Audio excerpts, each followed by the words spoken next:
Here's a tip that'll make chain coupling easy.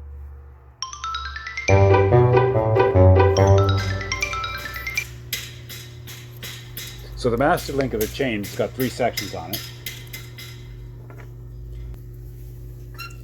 And I cut this little wire, which is just a bit smaller than the diameter of the link pins.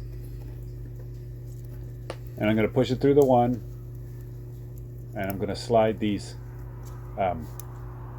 plates on that go where that's where they go. They separate them, and then I'm going to pull that back, and I'm going to push that pin because it's so much easier to handle. So now I don't have to hold up the plates while I'm pushing the master link through. And you just wiggle it around until it finds its home. Just like that, and now you didn't lose any pins. I'm going to put another plate on the outside, and we're going to clip it in.